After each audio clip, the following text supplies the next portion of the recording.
Blessed are the meek. Monday, Isaiah 11, 1 through 5. Man, this felt good to move into Blessed are the meek. Was tired of Blessed are the mourning, those who mourn, if I'm honest. And I love the idea of that meekness. My definition I wrote here is submitting in my weakness to God's strength and guidance in my life. What jumped out at me here in our reading in Isaiah was that it says his delight will be in the fear of the Lord. Like he delights in the fear of the Lord. And why would you delight in fear? The fear of Yahweh. When it says, the Spirit of the Lord will rest upon him, and it describes the Spirit of wisdom, of understanding, the Spirit of counsel and might, the Spirit of knowledge and the fear of the Lord. And of all those things to delight in, he delights in the fear of the Lord. I thought, what in the world is going on there? And I thought, well, maybe the fear of Yahweh gets a bad rap because of the word fear. Because really, where is poor in spirit if there's no fear of Yahweh? If we think we can do it ourselves, if we don't have an understanding of who God is and who we are compared to him, our great need for him, how righteous and just he'd be to condemn us, how do you get poor in spirit then? If you're not poor in spirit, then how do you open your hands to receive all the wonderful good things that God has? The fear of the Lord really is the beginning of wisdom.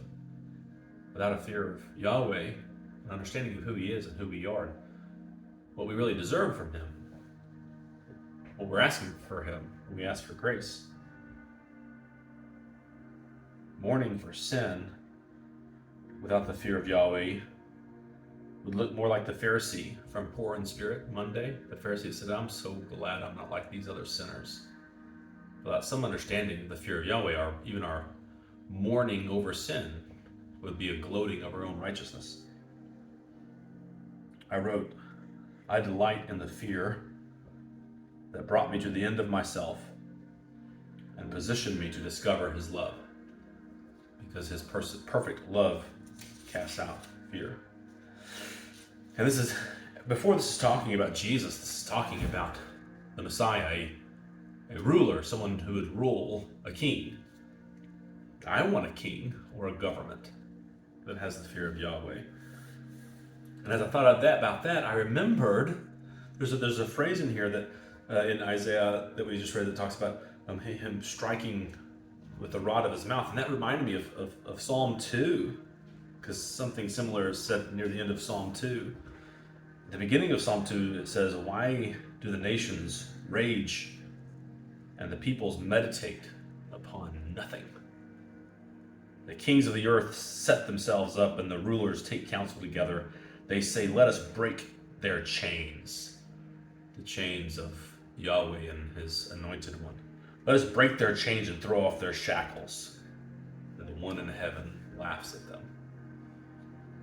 The lack of the fear of Yahweh leads humans to run away from God's instruction, to rebel against him, to think that his instructions that lead to life are chains. But the meek knows her position before God, so she is able to receive instruction and live. So maybe the fear of Yahweh gets a bad rap. Maybe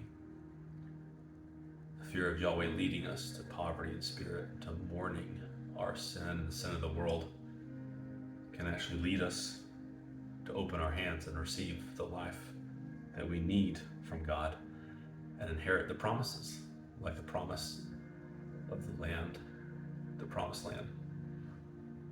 Blessed are the meek, for they shall inherit the land.